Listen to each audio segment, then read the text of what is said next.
ও বাবা, নবাবের দুধ দেখলেই কেমন বুকের ভেতরটা ধুকপুক ধুকপুক করে। আহ মহারাজ, কি বলে পাঠিয়েছে সেটা তো আগে শুনুন। তা দুধ বাবাজি বলে ভালো, নবাব বাদশাহ কি বলে পাঠিয়েছেন? আগে নবাব তার অধীনের সব রাজ্যের মন্ত্রীদের এই সম্মান প্রদান করতে চান, আর তাই তিনি আপনার কাছে আমাকে পাঠিয়েছেন ওই আপনার মন্ত্রীমশাইকে নেমন্তন্ন করতে। ও মা, আমাকে সম্মান? এতদিনে মহারাজ বুঝবেন আমার কদর। বলো কি গো, আমার মন্ত্রী সে তো কিছুই পারে না, আবার তাকে সম্মান? আহ মহারাজ, বাইরের লোকের সামনে আমার সম্মানহানি করবেন না। আমি পাঠাবো, নিশ্চয়ই পাঠাবো আমার সভা অলঙ্কৃত করে থাকা মহামান্য মন্ত্রী মশাইকে। আপনি বললেন বটে মহারাজ, তবে আমার কিন্তু মনের ভেতরটা কেমন খচখচ করছে। তা করবে না? সম্মানটা আমি পাচ্ছি কিনা? আহা, সে আপনি পান আর অন্য যে কেউই পাক, সম্মানটা তো কৃষ্ণনগরেরই। কিন্তু আমি ভাবছি, হঠাৎ মন্ত্রীদেরই নবাব বাছলেন কেন এই কাজের জন্য? সেটা অবশ্য মন্দ বলনি গোপাল। তাহলে কি? কোনো তাহলে নয় মহারাজ, আপনি তো দুধকে কথা দিয়েই দিলেন যে আমাকে পাঠাচ্ছেন আপনি মুর্শিদাবাদে, তাহলে আবার এখন গোপালের কথায় আমার যাওয়ার বাদ সাধছেন কেন? আহা, এত রেগে যেও না মন্ত্রী, কথা যখন দিয়েছি তখন তুমি তো যাবেই। কিন্তু আমি ভাবছি যে তোমার সঙ্গে গোপালকেও জুড়ে দেব কিনা। এটা কিন্তু খুব ভালো হবে মহারাজ। ব্যাস, বেটা সেই উড়ে এসে জুড়ে বসলো আমার সঙ্গে। ওহ, তাহলে গোপাল তৈরি হয়ে নাও, তুমিও মন্ত্রীর সঙ্গে মুর্শিদাবাদ যাবে, যাতে কোনো রকম গন্ডগোল সামলে দিতে পারো। যে আজ্ঞে মহারাজ। ওহ, ঢং দেখে বাঁচি না, যত সব।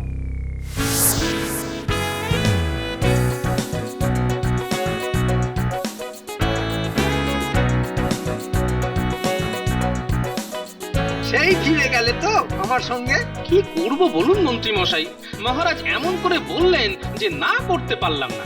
এই তোমার ন্যাকামো দেখলে না আমার গা পিত্তি জ্বলে যায়। সে জ্বলুক, কিন্তু এখন এটাই দেখার যে নবাব আপনাকে কি সম্মান দেন। সে তো খুব বুঝতে পারছি যে ভেতরে ভেতরে জ্বলছো, কিন্তু কিচ্ছু বলতে পারছো না। আসলে কি জানো, নবাব গুণী মানুষের কদর করতে জানেন, আর তাই উনি বেছে বেছে আমাকেই ডেকে পাঠিয়েছেন সম্মান দেওয়ার জন্য, বুঝলে? না, সে তো বাকি রাজ্যের মন্ত্রীদেরও ডেকেছেন। আরে রাখো তো, বাকি রাজ্যের মন্ত্রীরা তো শুধু ভিড় বাড়াতে যাবে, আসলে তো এই সব আয়োজন আমার জন্য। তাই নাকি? হ্যাঁ,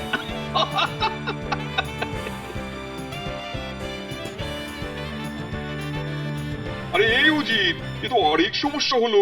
আচ্ছা জাহাপানা, আপনি শুধু সমস্যা সমস্যা করে পাগল হয়ে যান কেন বলুন তো? হ্যাঁ, আরে আরে আমি তো আছি নাকি? হ্যাঁ, সে আছো বটে, কিন্তু শুনেছো তো যে গোপাল এসেছে কৃষ্ণনগরের মন্ত্রীর সঙ্গে। তো তাতে কি হয়েছে? আর তাতেই তো সব হয়েছে। গোপালের বুদ্ধি তো জানোই, আর ওকেই যখন কৃষ্ণচন্দ্র তার মন্ত্রীর সঙ্গে জুড়ে দিয়েছে, তখন সহজে কিন্তু আমাদের কাজ হাসিল হবে না। জাহাপানা, সম্মান তো জানানো হবে মন্ত্রীদের, আর সেখানে গোপালের কাজ কি? ওকে ধারে কাছে আসতে না দিলেই হলো। হ্যাঁ, সেটা অবশ্য ঠিক, তবু মানে কোনো মানেই নেই জাহাপানা। আর কৃষ্ণনগরের মন্ত্রীটার মাথা ন্যাড়া করে ঘোল ঢেলেই পাঠাবো, আপনি একদম নিশ্চিন্ত থাকুন। বলছো তো? শুধু বলছি না, করেও দেখাবো হাতে নাতে। হ্যাঁ, বহুত খুব, তোমার কথা শুনে এবার আবার একটু স্বস্তি লাগছে।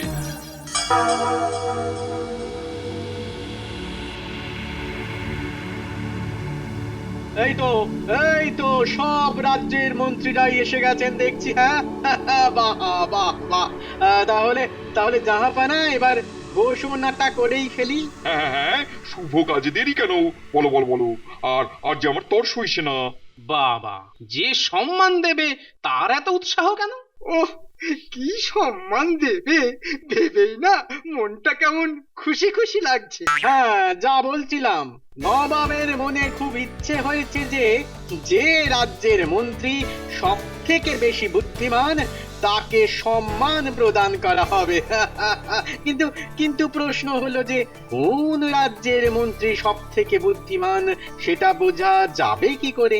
সেই তো, এটা তো আগে আমার মাথায় আসেনি। তবে কি আবার কোনো প্রতিযোগিতা হবে নাকি?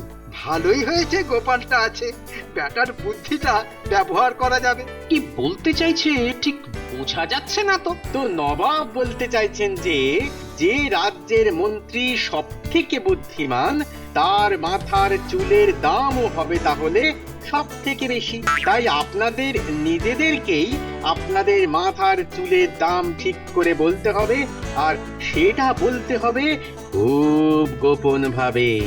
ও বাবা, এই কাজ এ তো আমার কাছে নস্যি, এমন দাম হাঁকবো না। এটা কোনো একটা কাজ হলো? ওহ, ভেতরে ভেতরে যে কি করতে চাইছে কিছুই বোঝা যাচ্ছে না এখনো। আর যে মন্ত্রীবর তার মাথার চুলের দাম সব থেকে বেশি বলবেন তিনি সব থেকে বুদ্ধিমান বলে বিবেচিত হবেন, আর যিনি সব থেকে বেশি বলবেন তাকেই নবাব সম্মান প্রদান করবেন, আর সেই সম্মান সূচক হিসেবে তার মাথার চুল আমাদের এই মুর্শিদাবাদে রেখে দেব চিরজীবনের জন্যে। হ্যাঁ, ও আচ্ছা, এই ফন্দি করেছে তাহলে। তা শুধু মাথা নাড়াই করবে না আরো কিছু কায়দা করে কৃষ্ণনগরকে হ্যাটা করবে? এই খেয়েছে, এবার কি করব? আমি আমার মাথার দাম সবার থেকেই বেশি বলবো, এটা আমি নিশ্চিত। কিন্তু তারপর মাথার চুল ফেলবো কি করে? তাতে তো ন্যাড়া হয়ে যাব। আবার মাথার চুল না ফেললে তো নবাব আমার মাথাটাই ফেলে দেবেন। কি করব তাহলে এখন? কিন্তু এ খবর তো মহারাজকে পাঠাতে হবে যেভাবেই হোক।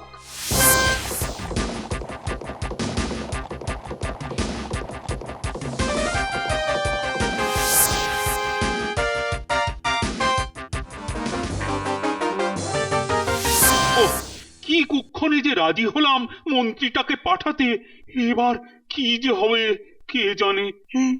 নবাব কি ওই মন্ত্রী মশাইকে ন্যাড়া করে মাথায় ঘোল ঢেলে ওই সারা মুর্শিদাবাদ ঘুরিয়ে তারপর কৃষ্ণনগরে পাঠাবেন? তাছাড়া আর কি, সেটাই তো গোপাল সন্দেহ করে খবর পাঠিয়েছে। ওহ, কি লজ্জা, কি লজ্জা। মহারাজ, মহারাজ, গোপালই একমাত্র আমাদের সম্মান বাঁচাতে পারে। ও ও নিশ্চয়ই কিছু একটা করবে। সেটা অবশ্য ভুল বলনি গোপাল, তুমি বাঁচিও কৃষ্ণনগরকে এই লজ্জার হাত থেকে। খাবারগুলো সব একেবারে নবাবই, কি বলো গোপাল? হ্যাঁ, তা যা বলেছেন। কিন্তু কি হবে বলো তো কাল? মানে জিততে পারবো তো? পারবেন না মানে? কেউ আপনার ধারে কাছে খেসতেও পারবে না ওই মাথার দাম বলা নিয়ে। তাহলে স্বীকার করে নিচ্ছ তো আমার শ্রেষ্ঠত্ব? তার বলতে এই, ওটা কি বলুন তো? কোনটা?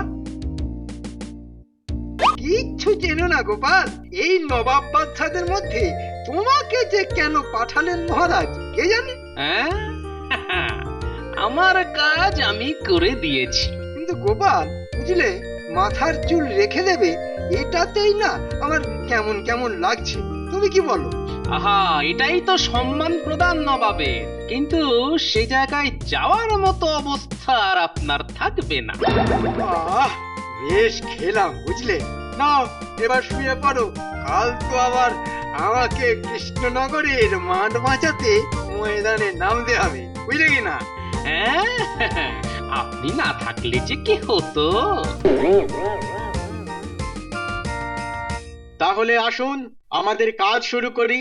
প্রথমে আমরা ডাকছি চন্ডাল রাজ্যের মন্ত্রীকে। এগিয়ে আসুন, এগিয়ে আসুন। আপনি ওই ঘরে চলুন, ওখানেই আমাদের আপনি গোপনে আপনার মাথার দাম বলবেন। হ্যাঁ, চলুন। বাহ, এই তো খেলা শুরু হয়েছে। এখন দেখার কখন আমাদের রাজ্যের নাম আসে।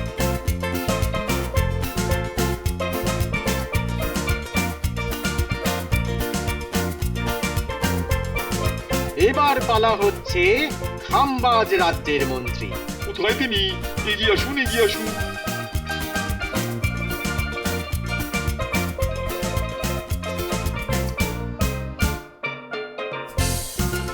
এরপর মনে হচ্ছে কৃষ্ণনগরের পালা। এবার কৃষ্ণনগরের পালা। কিন্তু জাহাপনা, ওই মন্ত্রী মশাইয়ের যে একটু সময় লাগবে। সে কি, কেন? না মানে উনি একটু ব্যস্ত হয়ে পড়েছেন তো ঘরে, তাই আসতে দেরি হচ্ছে। হ্যাঁ, নবাবের ডাক আর মন্ত্রী ব্যস্ত হয়ে পড়েছেন।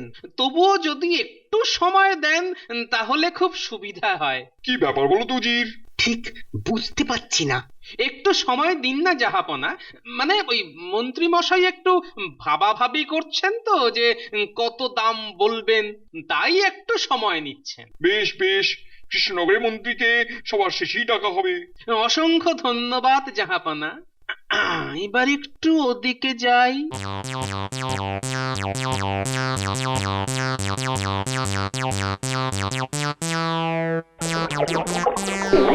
মন্ত্রীমশাই, অনেক বুঝিয়ে সুঝিয়ে একটু সময় নিয়ে এলাম, কিন্তু এ কি, আপনি তো বসতেই পারছেন না। ওরে বাবা রে, আবার যাবো। ওরে বাবা রে, আবার যেতে হবে রে বাবা। কি হবে এবার? তাহলে এখন উপায়? কৃষ্ণনগরের সম্মান বলে কথা। গোপাল, আমি পারবো না, একেবারেই পারবো না গো যেতে, একেবারেই পারবো না।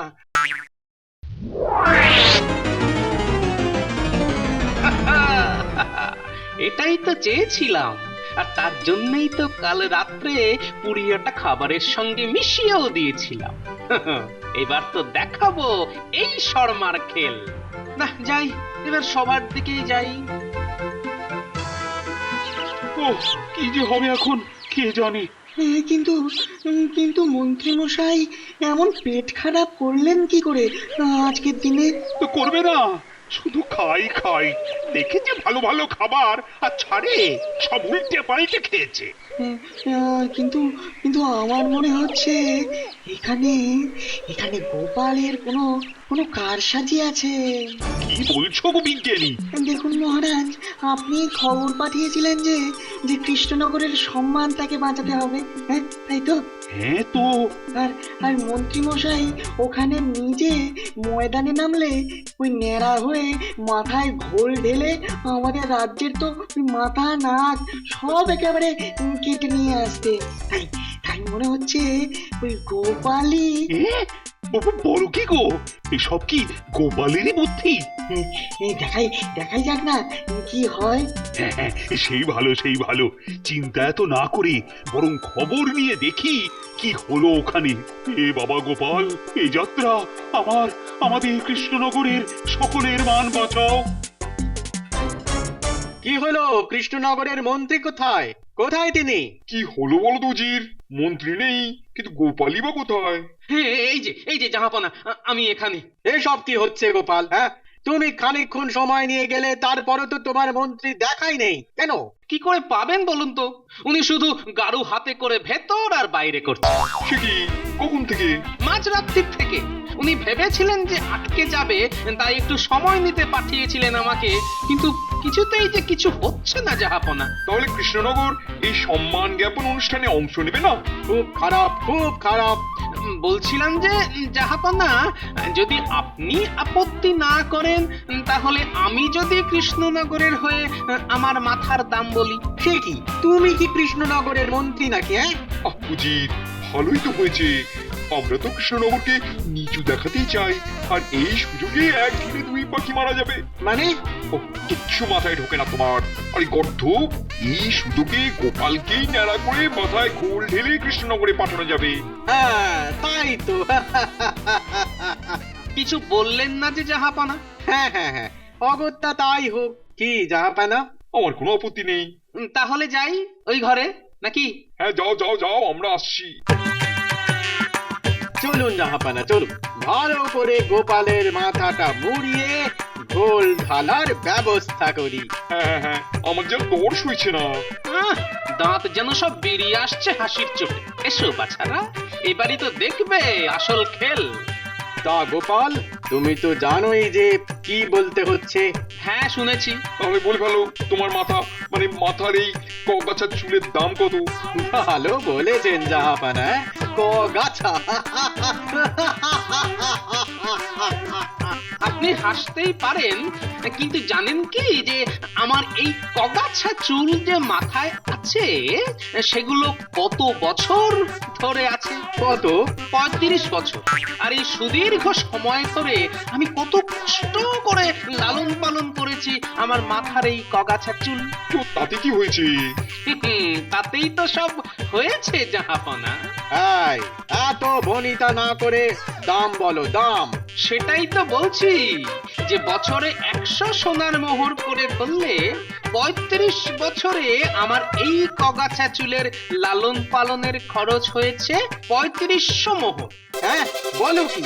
এতেই শেষ নয় উজির মশাই, আরো আছে। আরো? হ্যাঁ। এই উজির, গোপাল বলছে কি গো? জাহাপানা, জাহাপানা রাজি হয়ে যান, কারণ গোপাল আর কৃষ্ণনগর দুটোকেই একসঙ্গে হ্যাটা করার এই সুবর্ণ সুযোগ আর পাবেন না। আর জাহাপনা, আপনি তো জানেন যে আমার এই প্রায় পরিষ্কার মাথা আর তাতে কয়েক গাছা চুল আমার কত বড় পরিচয় বহন করে। হ্যাঁ হ্যাঁ, তাতে কি, তাতে কি? বলছি হ্যাঁ, এত তাড়া কিসের?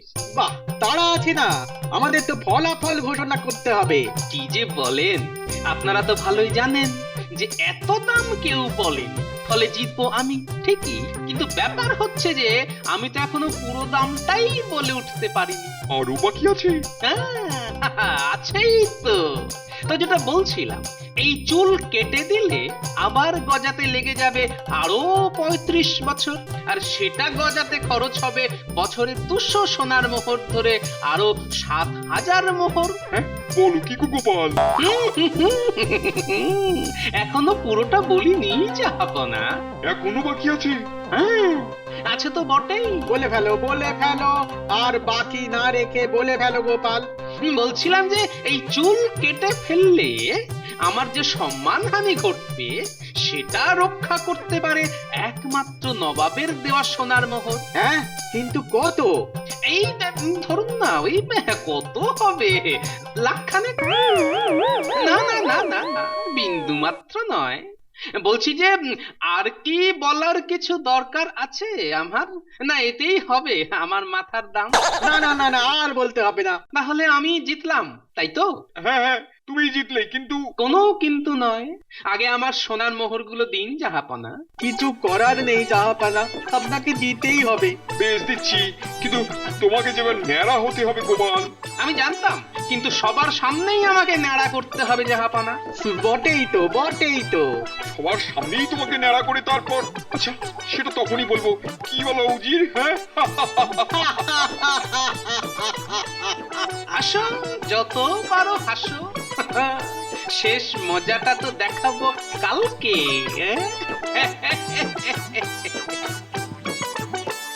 শোনো সবাই, গোপাল যেহেতু তার মাথার দাম সব থেকে বেশি বলেছে, তাই তার মাথাকেই নবাব সম্মান জানাচ্ছেন। হ্যাঁ, আর তাই গোপালকে তার দাম মতন সমস্ত সোনার মোহর দিয়ে দেওয়া হয়েছে। আর আমিও সব সোনার মোহর বুঝে পেয়েছি। কিন্তু যেহেতু গোপালের মাথার দাম সব থেকে বেশি, তাই তার মাথার চুল কেটে আমরা মুর্শিদাবাদে রেখে তার ন্যাড়া মাথাটা ঘোল দিয়ে ধুইয়ে আমরা কৃষ্ণনগরে পাঠাবো। এটা কি? কি গোপাল, মুখটা অমন হয়ে গেল কেন? লজ্জা পাচ্ছে জাহাপানা। ছি ছি ছি ছি ছি ছি ছি ছি, গোপালের সঙ্গে সঙ্গে কৃষ্ণনগরের কি অপমান! ছি, ছি, ছি, সেই তো ন্যাড়া করে আবার মাথায় ঘোল। ছি ছি ছি ছি ছি। লজ্জা কেন পাবো? লজ্জা কেন পাবো? আমি ভাবছি আপনি এমন কাজ করার আগে একটুও ভাববেন না? এতে আবার ভাবা ভাবির কি আছে? নবাবের এই রকমই ইচ্ছে হয়েছে, আর তার থেকেও বড় কথা, তোমাকে তো আমরা তোমার মাথার চুলের দাম মিটিয়েই দিয়েছি, তাই আর কোনো আপত্তি থাকার তো কথা নেই গোপাল। হ্যাঁ ঠিক কথা। এই নাপিত কোথায় গেল? এই তো, এই তো, নাও নাও নাও, গোপালের মাথা ন্যাড়া করো আর ছটপট করে তারপর ঘোল ঢেলে। দেখেছেন তো, এই জন্যই বলে ভাবিয়া করিও কাজ। কিন্তু কুড়িয়া ভাবিও না। মানে মানে আর কি, মোদ্দা কথা হলো যে আমি আমার মাথার চুল কাটতে দেব না। তোমার এত বড় সাহস যে আমার আদেশ অমান্য করো? কিন্তু যাবো না, যে প্রবল দেশদ্রোহিতার কাজ আপনারা করতে যাচ্ছেন তার পাশে কি আমার এই আদেশ অমান্য পাত্তা পায় বলুন তো? হ্যাঁ, এইসব আবার কি বলছো কবুজির? গোপালের এসব কথায় ঘাবড়ে যাবার কিছু নেই। ও বেশ বুঝতে পেরেছে যে কৃষ্ণনগরের মান নিচু হতে চলেছে, তাই ও পাগলের মতো বকবক করছে। ভালো করে ভেবে দেখুন তো, এই যে আমার মাথার চুল আপনারা ন্যাড়া করতে চলেছেন, সেটা তো দেশের সম্পত্তি হিসাবে আপনি কিনে নিয়েছেন। আর সবাই জানে যে মাটি ছাড়া যেমন গাছের দাম নেই, সেই রকম মাথা ছাড়া চুলের কোনো দাম নেই। তাই এই দেশের সম্পত্তি কি আমি একজন দেশপ্রেমিক নাগরিক হিসেবে নষ্ট করতে দিতে পারি? ঠিকই তো, গোপাল তো ঠিকই বলেছে। গোপালের কথাই ঠিক, ওটা দেশের সম্পত্তি। কি কি বুঝছেন উজির মশাই? এই কাজ করলে কিন্তু সবাই খেপে যাবে, আর তখন তো সামলাতে পারবেন তো। ইউজি, কি করবো বলো তো? আর এর পরেও যদি আপনারা আপনাদের কাজ চালিয়ে যান তাহলে কিন্তু সবাই আপনাদেরই দেশদ্রোহী বলবে। সর্বনাশ! এই উজির, আরে গোপালকে আগে পাঠাও তো কৃষ্ণনগরে। বাবা রে বাবা, কি সব ঝঞ্ঝাট! বাবা গোপাল, তোমার সোনার মোহর সব নিয়ে তুমি এখন এসো তো বাবা, হ্যাঁ, মুর্শিদাবাদ থেকে। হ্যাঁ, আর আমরা একটু স্বস্তিতে দম নিই। তাহলে বুঝলেন তো, এই গোপালের বুদ্ধির সঙ্গে পেরে ওঠা আপনি বা আপনার উচিত কারো পক্ষেই সম্ভব নয়। একেবারে হাড়ি হাড়ি। হ্যাঁ